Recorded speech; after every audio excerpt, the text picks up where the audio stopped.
안녕하십니까? 안녕하십니까? 잘 지내셨어요? 네. 오늘 말씀 제목은 죽으면 많은 열매를 맺느니라입니다. 말씀은 요한복음 12장 20절에서 50절입니다. 요절 12장 24절을 같이 읽을까요? 12장 24절입니다. 시작. 내가 진주로 너희 위에 있노니 하나의 길이 땅에 떨어져 죽지 아니하면 하나에 그대로 있고 죽으면 많은 열매를 맺는다. 기도하겠습니다. 은혜로우신 주님, 오늘도 우리가 살아계신 성부 하나님, 성자 하나님, 성령 하나님께 예배드리도록 이끄신 것을 감사합니다. 우리가 드린 예배가 주님을 기쁘시게 하고 주님께 감사하는 예배가 되게 해 주십시오. 또 한 주간에 우리의 많은 죄와 허물을 예수님의 피의 은혜로 용서해 주시고 하나님의 말씀으로 우리 마음을 새롭게 하시고 우리의 마음에 은혜를 주시기를 기도합니다. 예수님의 이름으로 기도하였습니다. 아멘. 사람들은 누구나 수고하고 희생하는 것을 힘들어합니다. 그런데 예수님도 예외는 아니었습니다. 예수님께서도 십자가의 죽음을 앞두고 27절에 보면 지금 내 마음이 괴롭다라고 하셨고 아버지여 나를 구원하여 이때를 면하게 하여 주옵소서라고 말씀하셨습니다. 그러니까 예수님께서도 십자가의 죽음을 앞두고 마음이 괴로우셨던 거죠. 그런데도 예수님께서 이렇게 마음이 괴로우신데도 어떻게 십자가에서 죽으실 수 있었을까요? 이는 예수님께서 자신의 죽음의 의미를 잘 알았기 때문입니다. 오늘 말씀을 통해 우리가 하늘의 미래 진리를 통해 예수님의 죽으심의 의미를 배우고 이 하늘의 미래 진리가 우리에게 어떻게 적용될 수 있는가 배울 수 있기를 기도합니다. 20절을 보십시오. 명절에 예배하러 올라온 사람 중에 헬라인 몇이 있었습니다. 여기 명절은 6월절입니다. 헬라인들은 헬라어를 사용하는 지역의 이방인들을 가리키는데 이들이 6월절에 예배하러 올라온 것을 보면 이들은 여호와 하나님을 믿는 사람들로서 유대교로 개종했거나 또는 아직 유대교로 개종하지는 않은 하나님 여호와 하나님을 경외하는 사람들입니다. 21절을 보십시오. 예배하러 올라온 헬라인 몇이 갈릴리 베세데 사람 빌립에게 가서 예수님과 면담을 요청했습니다. 선생이여 우리가 예수를 배우고자 하나이다. 그러면 이 헬라인들이 왜 예수님을 만나고자 했을까요? 왜냐하면 이들이 예배하러 예루살렘에 왔을 때 예수님께서 죽은 지 나흘이나 된 나사로를 다시 살리셨다는 소문을 들었기 때문입니다. 예수님께서 죽은 지 나흘이나 된 나사로를 다시 살리신 일은 지금도 그렇지만 당시에도 놀라운 일입니다. 그래서 헬라인들은 이 죽은 나사로를 다시 살리신 예수님에 대해서 알고 싶었습니다. 그래서 빌립에게 예수님과의 면담을 요청한 겁니다. 22절을 보십시오. 빌립이 안드레에게 가서 말하고 안드레와 빌립이 예수님께 가서 그 일을 여쭈었습니다. 그러자 예수께서 대답하십니다. 23절을 보십시오.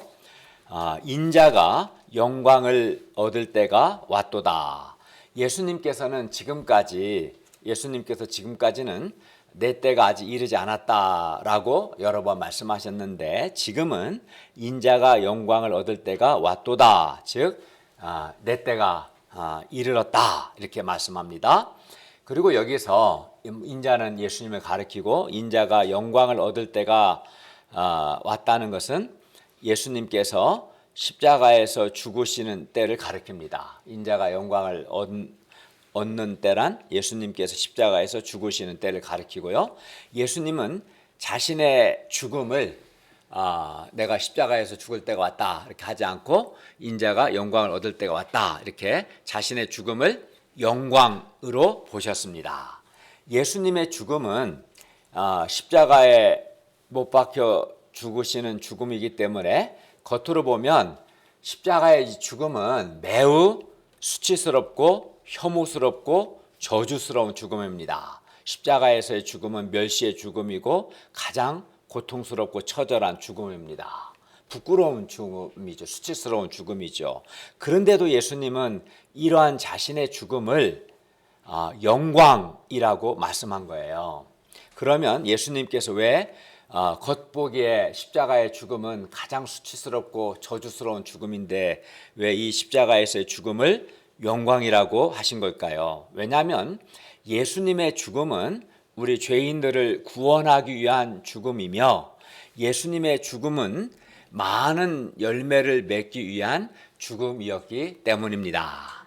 그래서 예수님은 자신의 죽음을 영광으로 보신 겁니다. 겉으로 볼 때는 저주스럽고 수치스러운 죽음이지만 자신의 죽음을 통해서 우리 죄인들을 구원하고 많은 생명의 열매를 맺기 때문에 영광으로 보신 거죠. 그리고 예수님은 부활 승천하셔서 또 영광을 받으십니다. 따라서 우리도 예수님처럼 우리가 사람들을 돕고 섬기기 위해서 겪게 되는 여러 아픔들, 여러 고난들을 그런 고난들이라면 이러한 고난을 부끄러워하기보다 영광으로 볼 수 있기를 바랍니다. 예수님은 자신의 죽으심의 의미를 이렇게 잘 아셨습니다. 그리고 예수님은 자신의 죽음의 의미를 이제 한 알의 밀의 죽음을 비유로 말씀합니다. 24절을 다 같이 읽겠습니다.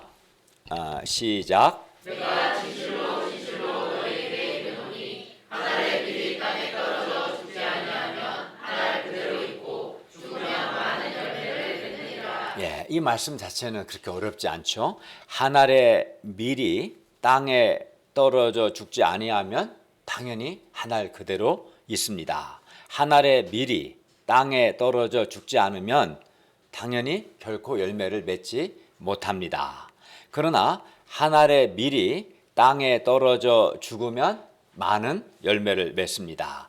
한 알의 밀 앞에는 두 가지 길이 있는데 한 알 그대로 있을 수도 있고 또 많은 열매를 맺을 수도 있습니다. 그리고 그것은 한 알 그대로 있느냐 많은 열매를 맺느냐는 이 한 알의 밀이 땅에 떨어져 죽느냐 아니면 죽지 않느냐에 달려 있습니다. 한 알의 밀에는 많은 열매를 맺을 가능성이 있습니다. 왜냐하면 이 한 알의 밀 안에 생명이 있기 때문입니다. 그런데 그 가능성이 실현되려면 한 알의 밀이 반드시 땅에 떨어져 죽어야 합니다.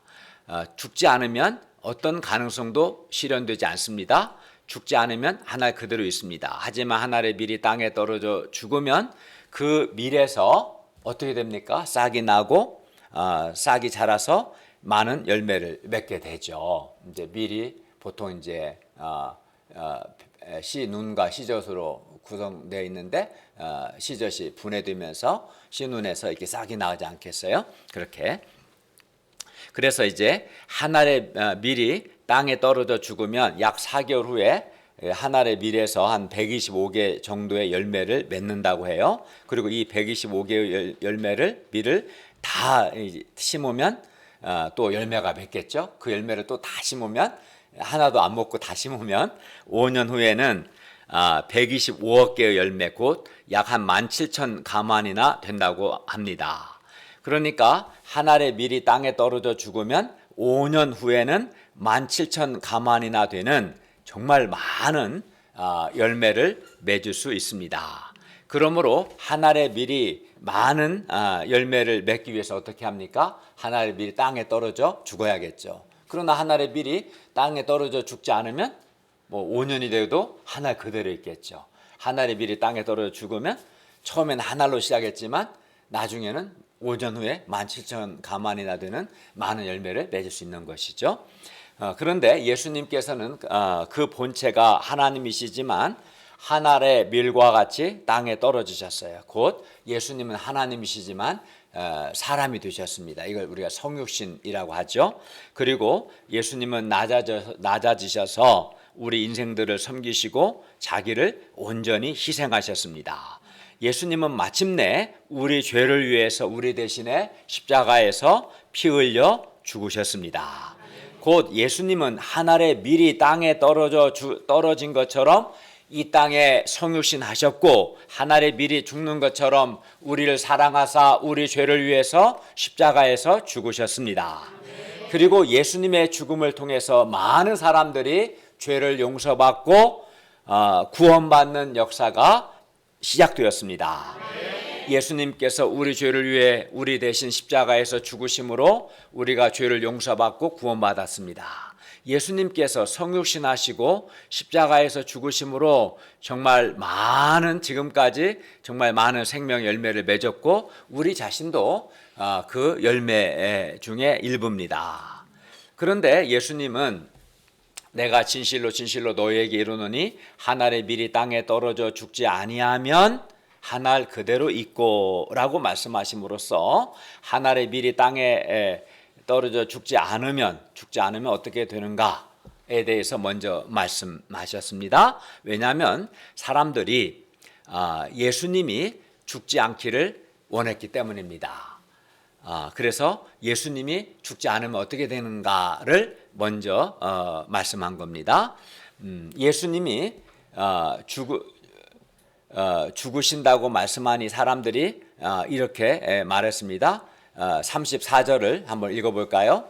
시작.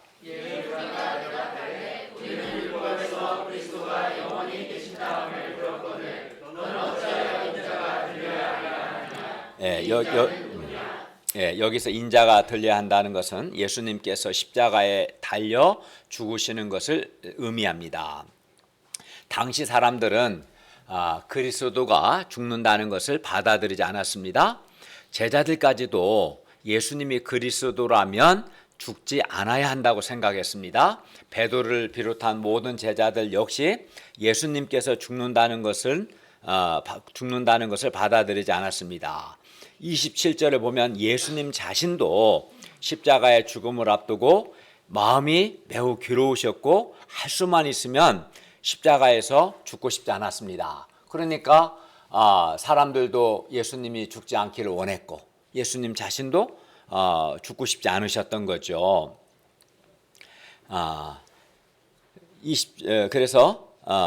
그러나 예수님은 그렇다고 해서 사람들이 그리스도가 죽는 것을 받아들이지 않고 제자들도 예수님 죽는 것을 원치 않고 예수님 자신도 십자가에서 죽으시는 것이 괴롭다고 해서 만약에 죽지 않으면 어떻게 되는가? 어떻게 되는가를 먼저 말씀한 거죠. 다시 24절을 보십시오. 한 알의 밀이 땅에 떨어져 죽지 아니하면 한 알 그대로 있고. 그러니까 예수님이 죽지 아니하시면 단 하나의 열매도 맺을 수 없습니다.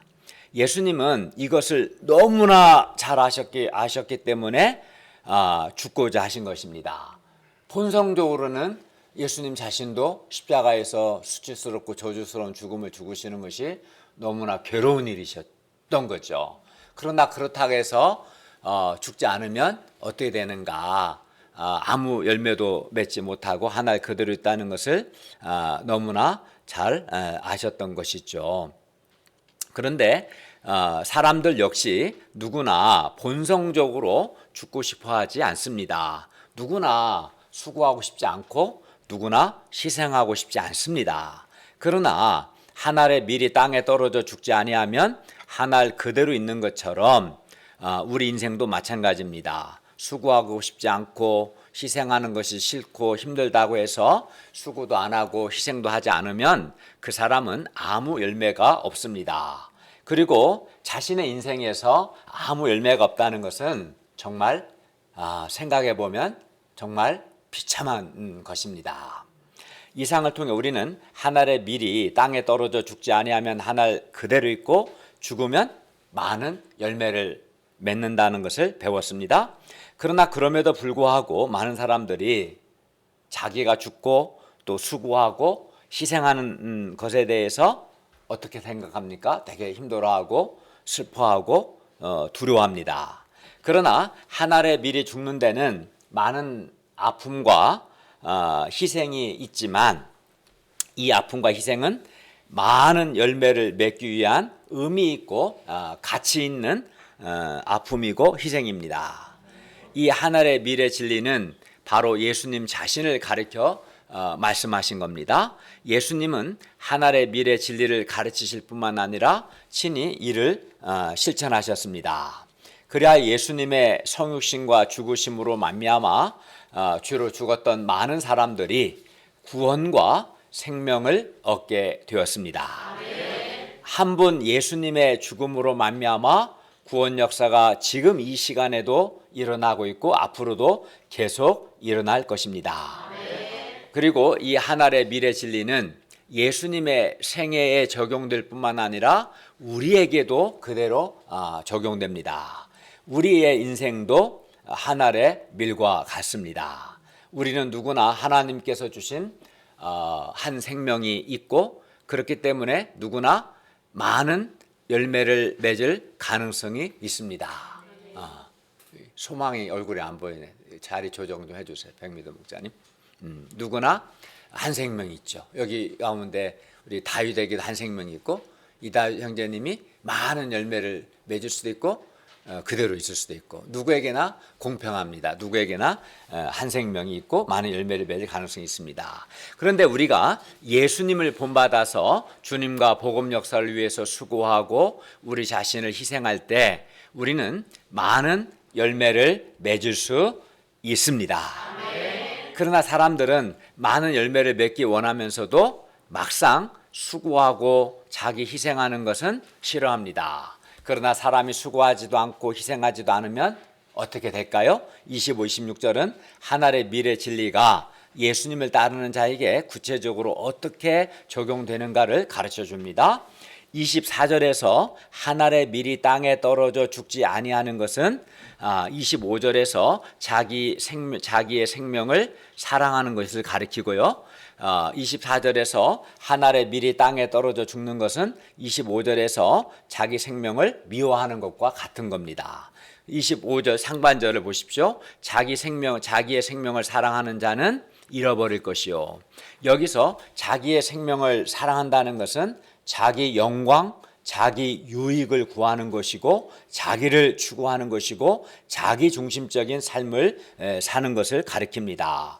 자기의 생명을 사랑한다는 것은 한마디로 자기 사랑, 자기 추구, 자기 중심성입니다.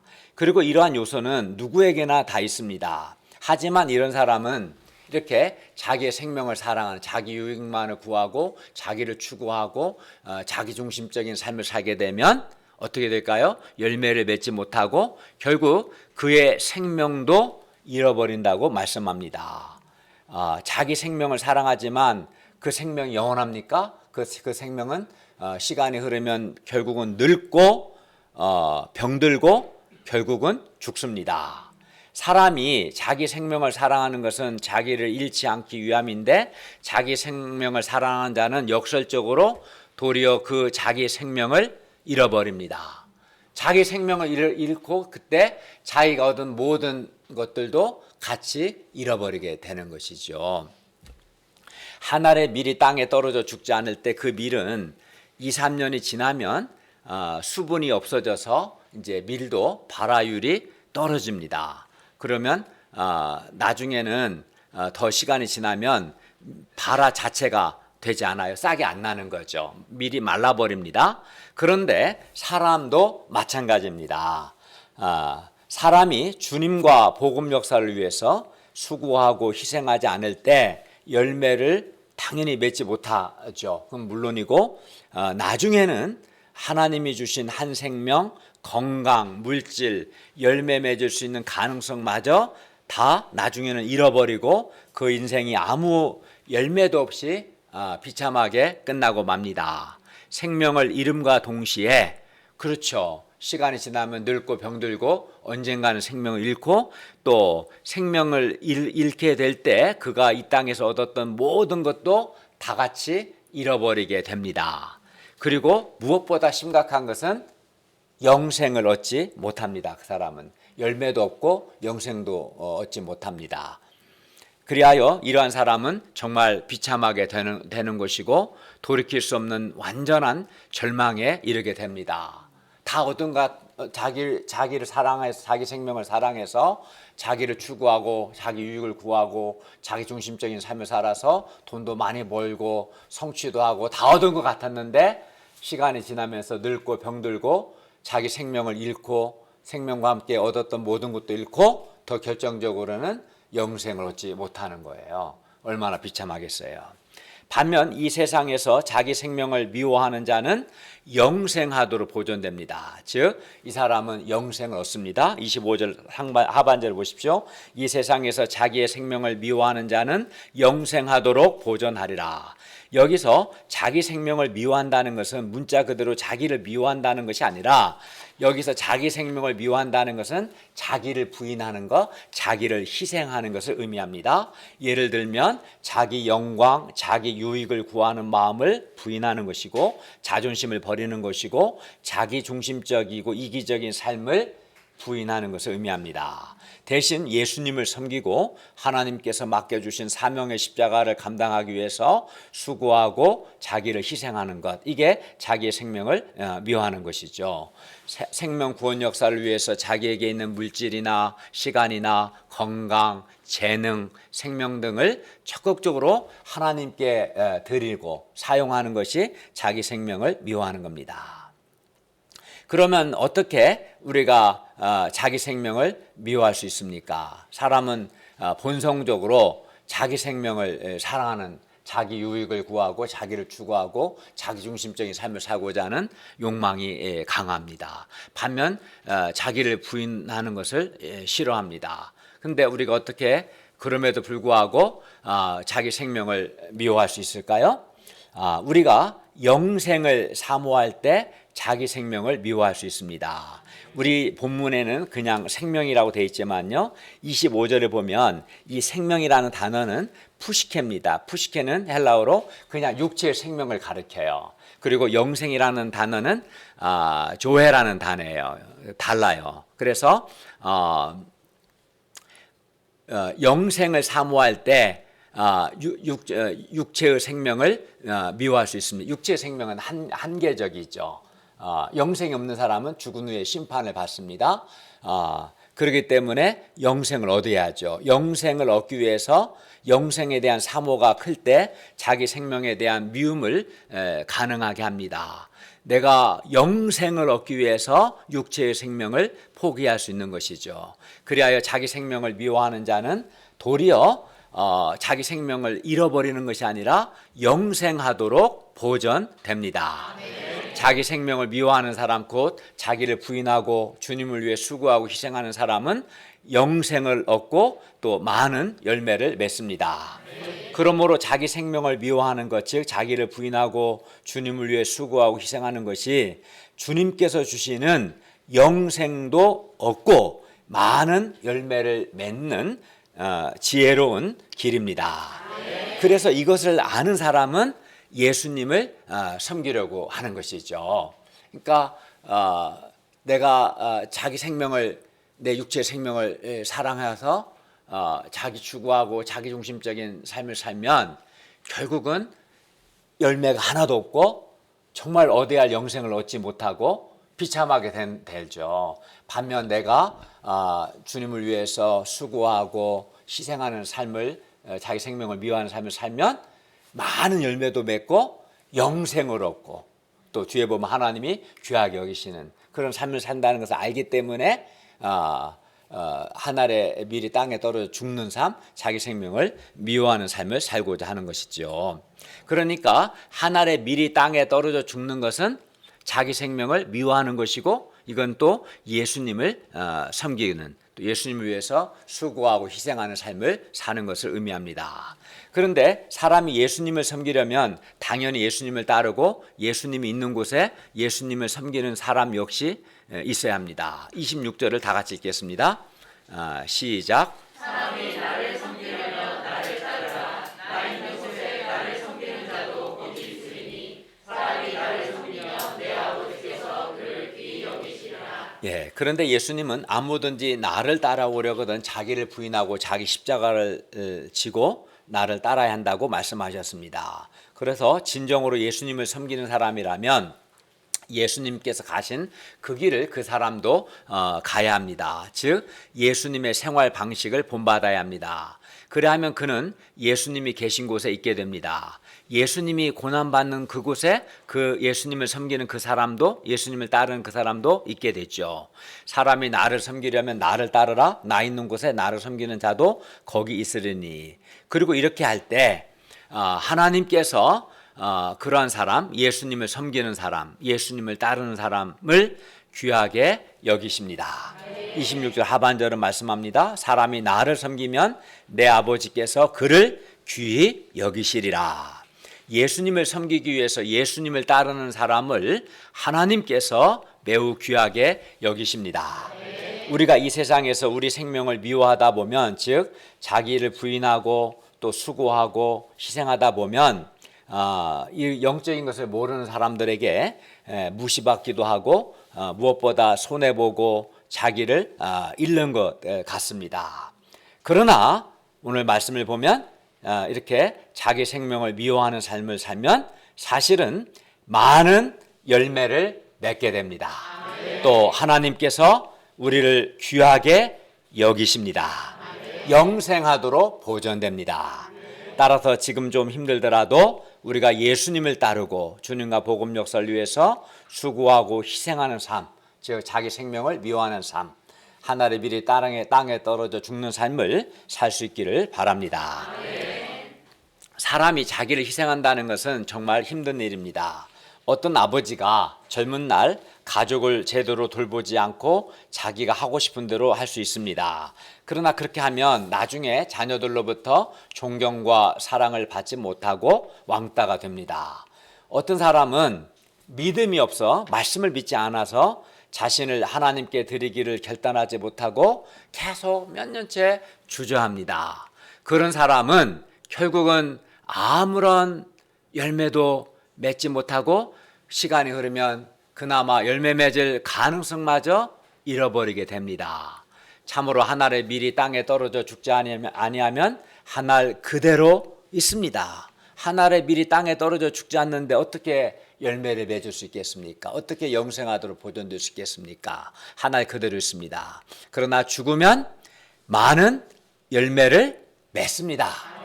그러니까 한 알 그대로 있느냐, 많은 열매를 맺느냐, 대조가 됩니다. 그러면 우리는 선택을 해야 합니다. 사람이 수고하고 희생하는 거 싫어하고 대신 자기 추구하고 자기 중심적인 이기적인 삶을 살다 보면 당장은 뭔가 자기에게 유익이 있는 것 같습니다.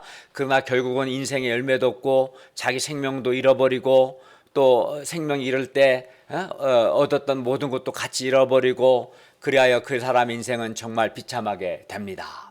반면 젊은 날부터 자신의 시간과 물질과 재능을 주님과 복음 역사를 위해서 드리면 내적 외적으로 많은 열매가 있습니다. 먼저는 우리 자신이 밝고 생명력 있는 사람이 되고요, 내면에 힘이 생기고 내면성 있는 사람으로 내가 변화되고요, 그리고 하나님의 생명 구원 역사에 귀하게 쓰임받고요, 영생하도록 보존되고 하나님께서 귀하게 여기십니다.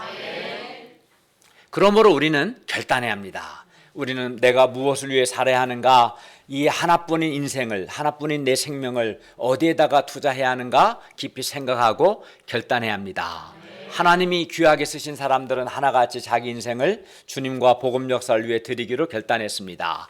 그렇게 했을 때 그들 인생에서 정말 많은 열매가 맺혔습니다.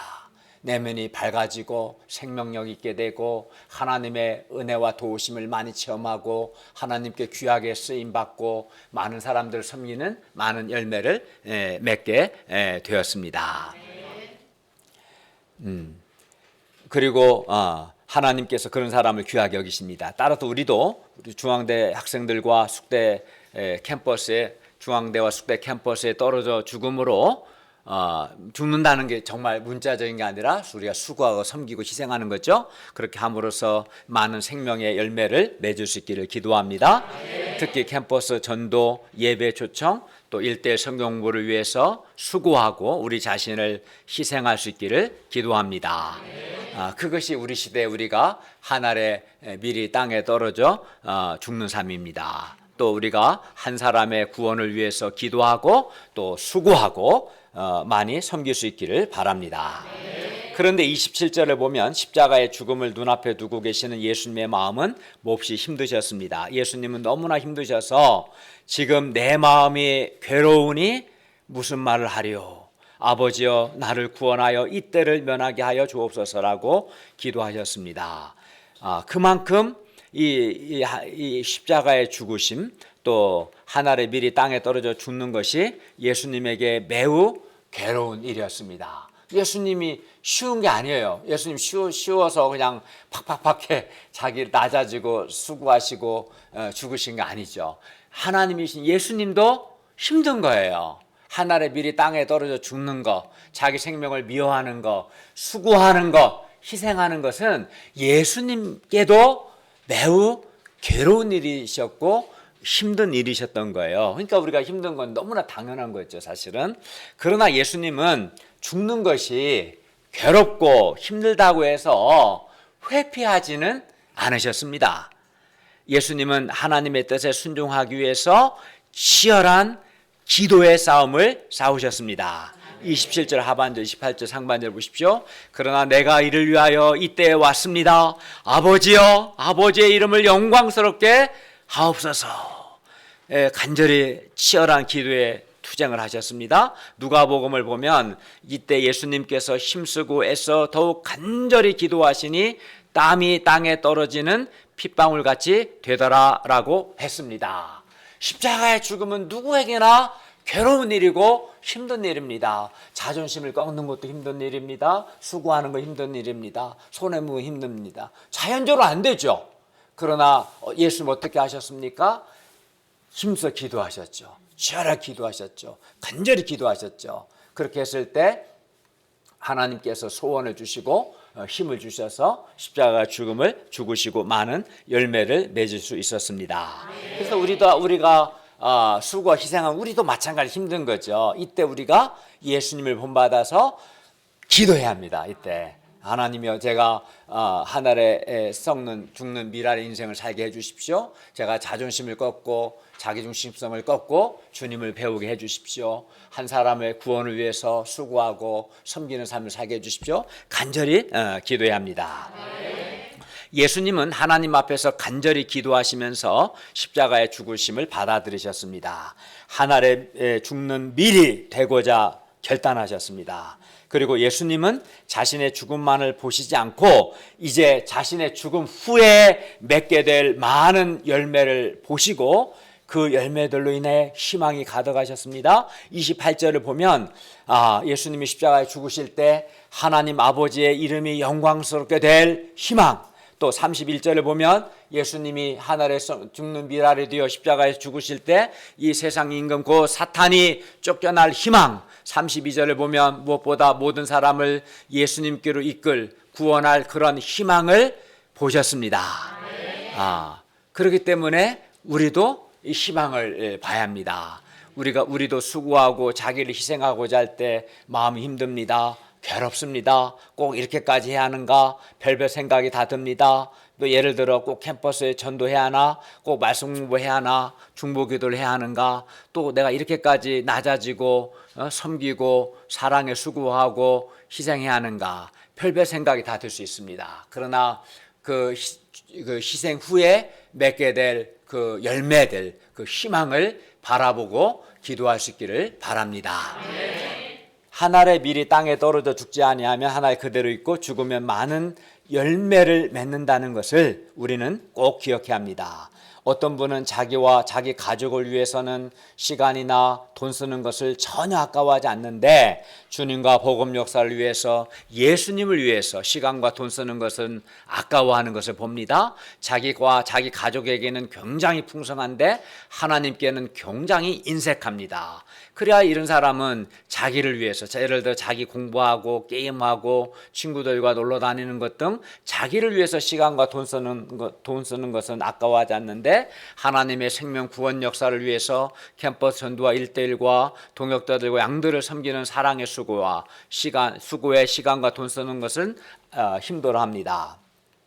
자기를 위해 돈을 쓰는 거, 예를 들어 옷 사입고 갖고 싶은 물건을 구입하거나 먹고 싶은 것을 사 먹는 거, 여행 가는 것 등 자기를 위해서 돈을 쓰는 것은 아까워하지 않는데 하나님의 생명 구원 역사에 돈 쓰는 건 아까워합니다. 돈 벌고 세상에서 성공하기 위해서는 정말 많은 수고를 하면서도 주님을 위해서는 수고하지 않습니다. 그러나 이런 사람들은 계속 이렇게 살면 곧 한 알의 밀이 땅에 떨어져 죽지 아니하면 한 알 그대로 있게 된다는 것을 명심해야 합니다. 이렇게 살면 그에게는 아무 열매가 없습니다. 자기 생명을 사랑하는 자는 도리어 자기 생명을 잃어버리게 된다는 것을 알아야 합니다. 반면 한 알의 밀이 땅에 떨어져 죽으면 많은 열매를 맺는다는 것을 또한 알아야 합니다. 주님과 복음 역사를 위해서 자기 시간과 돈과 재능을 드리는 사람, 무엇보다 자기 젊음과 자신의 인생을 드리는 사람은 반드시 내적, 외적으로 많은 열매를 맺습니다. 주님과 복음 역사를 위해서 수고하고 자기를 희생하는 것은 그냥 없어지는 것이 아니라 많은 열매를 맺기 위해서 투자하는 것입니다. 그리고 반드시 살아계신 하나님의 보상이 있습니다.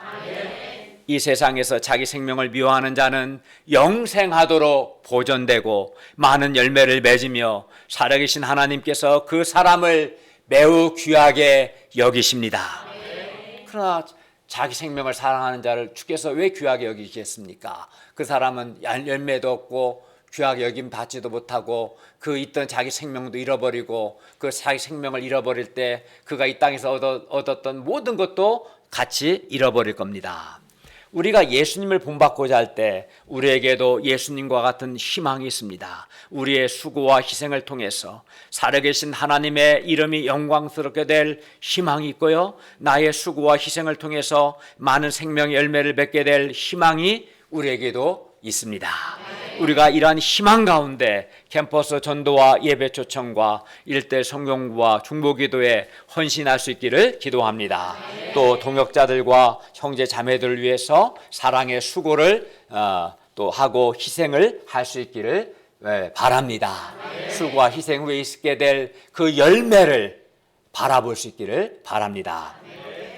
32, 33절을 보십시오. 내가 땅에서 들리면 모든 사람을 내게로 이끌겠노라 하시니, 여기서 예수님께서 땅에서 들리신다는 것은 예수님의 십자가에서의 죽으심과 부활 그리고 승천이라는 일련의 과정을 압축하여 말씀하신 겁니다. 따라서 예수님은 한 알의 밀이 땅에 떨어져 죽는 것처럼 십자가에서 죽으십니다. 그러나 우리는 그리스도의 나라가 영원히 보존되고 그리스도의 왕위가 영원히 경고하게 된다는 사무엘하 7장 16절 말씀을 오해하여 예수 그리스도의 죽음을 받아들이지 않았습니다.